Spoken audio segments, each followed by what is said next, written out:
सोचोगे कि जमात खत्म होने वाली है। ऋषभ बेटा जरा इसको पकड़ लो, ये स्टैंड न करा दो। 6 कलमे हमने सुने और 7वां कलमा हम सुनने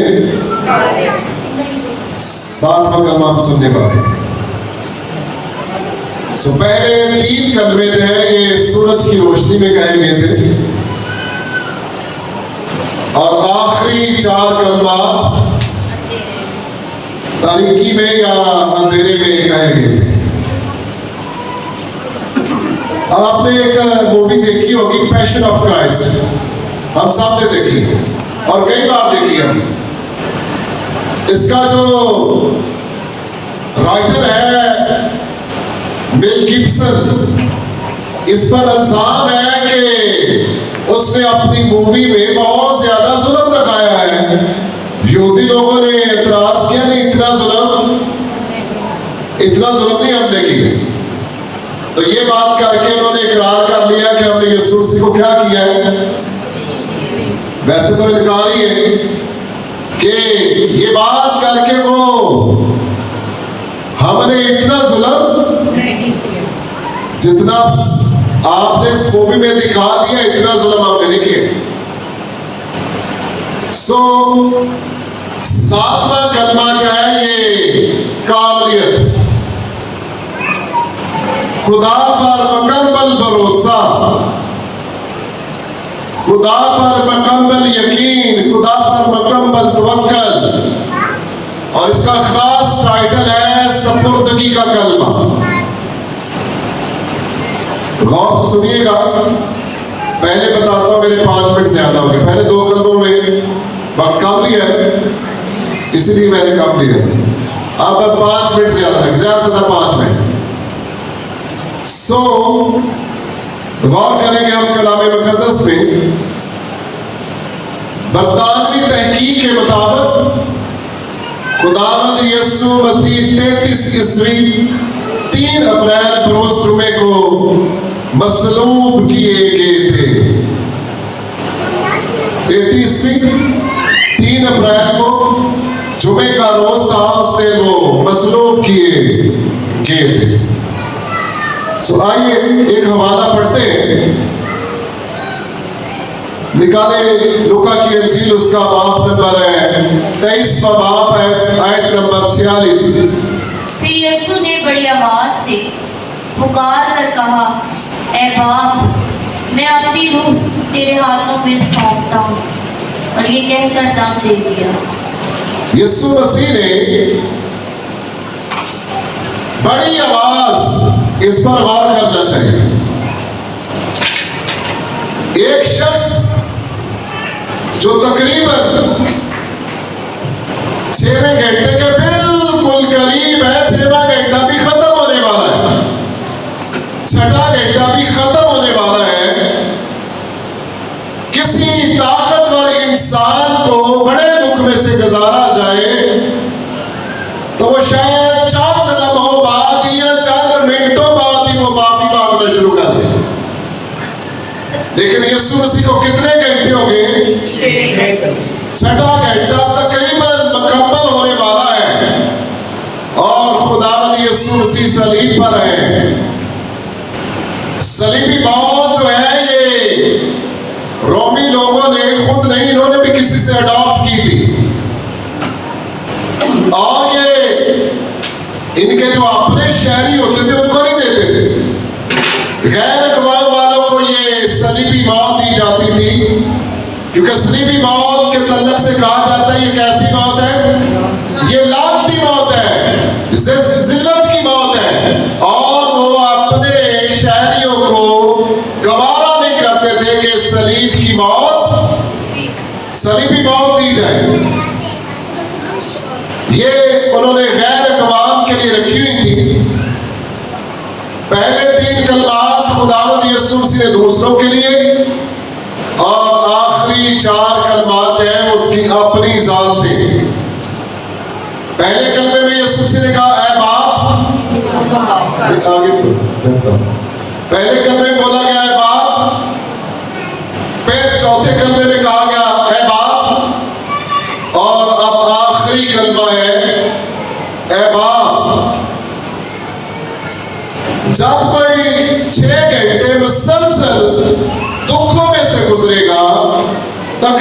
में से गुजरेगा उसका खून बहुत हद तक बह चुका होगा, तो क्या वो बुलंद आवाज के साथ ये दो नारे लगा सकता है तमाम हुआ? अब तो शायद उसके अपने कान, कोई आम इंसान होता तो शायद अपने कान भी ना वो बात सुन सकते। सो ये नारा जो है, सपुर्दगी का नारा जो है, ये फतहबंदी का नारा है, और बड़ी दलेरी से उसने कहा है, ऐ बाप, बड़ी आवाज से पुकार कर कहा, ऐ बाप, मैं अपनी रूह तेरे हाथों में सौंपता हूं, तेरे हाथों में सौंपता हूं, बड़ी आवाज से। इसका मतलब है ये खुदावंद यीशु मसीह को हारा हुआ शख्स नहीं है। अगर को हारा हुआ शख्स होता तो उसकी आवाज भी ना निकलती। मसलसल 6 घंटे तकलीफ, हाथों और पांव में कील है और सर पर कांटों का ताल। हमने सुना ये कांटों का ताल, लंबे लंबे कांटे, वो भी स्किन के अंदर चले गए और वहां से भी ब्लड बड़ी तेजी से बह। अगर आम इंसान के होता तो शायद वो दिमागी तवाज़ुन है वो खो देता। बेटियों, बहनों, भाइयों, खुदावंद यीशु मसीह ने बड़ी आवाज से पुकार कर कहा, क्या कहा? ऊंची बोले, बस खत्म होने वाला, अभी भी कम आवाज, सब नहीं बोले। ऐ बाप, मैं अपनी रूह तेरे हाथों में सौंपता हूं। अभी आपने स्तर बनाना है और हम बहुत सुस्त हो गए। ये एक टच है कि इस तरह किस कदर कुर्बानी दी गई। खुदावंद यीशु मसीह ने किस कदर कुर्बानी दी है। छोटी कुर्बानी नहीं, बहुत बड़ी कुर्बानी है। कोई एक इंसान के लिए नहीं है, बल्कि ज़बूर में लिखा है वो उम्मतों का, वो कौमों का खुदा है, वो उम्मतों का खुदा है। और यीशु मसीह को पता है, क्योंकि मैंने कहा ये कामल भरोसे का और कामल यकीन का और कामल तवक्कुल का कलमा है। यीशु मसीह को पता है कि मैं कहां पर रूह अपनी बेच। ऐ बाप, मैं अपनी रूह तेरे हाथों में, सेफ जगह, प्रोटेक्ट प्लेस है। क्या बाप, मैं अपनी रूह तेरे हाथों में सौंपता हूं। और आइए एक आयत पढ़ लेते हैं सिर्फ, है ये ज़बूर 31 ज़बूर निकाले, 31वां ज़बूर, उसकी आयत नंबर 5। हर यहूदी माँ की ये रिस्पॉन्सिबिलिटी थी, हर एक यहूदी माँ की। कोई भी यहूदी माँ इसको सिखाए बगैर नहीं रहती थी। ये दुआ थी, मैं अपनी रूह तेरे हाथ में सौंपता हूँ, मैं अपनी रूह तेरे हाथों में सौंपता हूँ। जब यहूदी लोग सोते हैं जैसे हम सोते हैं, तो मैं तो जब दुआ करने सोना होता है, दुआ करता हूँ, खुदा मैं अपने आप को, अपने खानदान को और सारी बेटे को, ऊपर भाई उनके खानदान के भी करता हूँ। खुदा हम सबकी क्या कर हिफाजत करना, हिफाजत करना। हम अपने आप को तेरे हाथों में सौंपते हैं। इसी तरह हर माँ जो थी वो अपने यहूदी बेटे को और बेटी को सिखाती थी कि हो सकता है कोई शख्स सोया हुई क्या कर जाए, सो जाए। अगर उसकी रूह किसके हाथ में होगी? खुदावंद के हाथों में होगी, तो वो महफूज जगह पर होगा। यीशु मसीह को पता है कि मैं अपनी रूह किसके हाथों में। कलाम मुकद्दस में यूहन्ना की अंजील में लिखा हुआ है कि मेरी जान कोई मुझसे छीनता नहीं है, बल्कि मैं उसे आप ही देता हूँ। मुझे उसे देने का भी इख्तियार है और मुझे उसे लेने का भी इख्तियार है। और अगली आयत में लिखा हुआ है, बाप, वो जलाल जो मैं दुनिया से पेशतर तेरे साथ रखता था, दोबारा क्या कर दे, मुझे जलाली बना दे, वही जलाल मुझे दे खुदावंद। सो खुदावंद यीशु मसीह जो है उसको पता है कि मैं कहां पर जा रहा हूं, कहां मैंने किसके सपोर्ट में वो अपनी रूह की है, कि ताकि सब लोग सुन लें। आज जान ले कि मैं कहाँ जा रहा हूँ। उसका तल्लक आसमानी बाप के साथ है। सब लोग जान ले मैं ऐ बाप मैं अपनी रूह तेरे हाथों में सौंपता हूँ। इस सीक्वेंस को, इस तरीकेकार को सब नजदीक वाले और दूर वाले जान ले, जो बाद में पढ़ेंगे, कलाम के वसीला से सुनेंगे कि यीशु मसीह जब उन्होंने डेथ की है तो वो कहाँ पर गए, कहाँ पर गए। So after death status of Jesus Christ, मरने के बाद यीशु मसीह का कैसा स्टेटस है उनका, क्या उन्होंने पाया। जब वो पैदा हुए थे तो किन्होंने खुशी मनाई? फरिश्तों ने खुशी मनाई, जमीन पर खुशी मनाई गई, आसमानी ख्वाहिर आई। आप जब वो बाप को बता रहे हैं, फरिश्ते भी सुन रहे हैं, I am coming back home at my home, मैं अपने घर क्या जा रहा हूँ वापस। फरिश्तों ने भी सुना, फरिश्ते खड़े हो गए होंगे इस्तकबाल के लिए, उसके इस्तकबाल के लिए खड़े होंगे।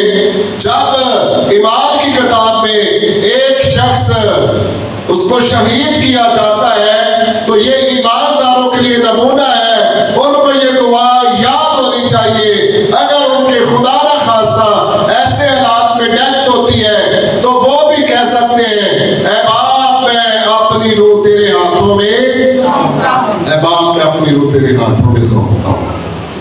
तो बड़ा जरूरी है कि हम जाने ये स्टेटस है खुदावंद यीशु मसीह का। हवाले नहीं पढ़ेंगे, इब्रानियों 2:9 है, जिसे जलाल और इज्जत का ताज पहनाया गया। बाप मैं आ रहा हूँ, बाप मैं अपनी रूह तेरे हाथों में सौंपता हूँ।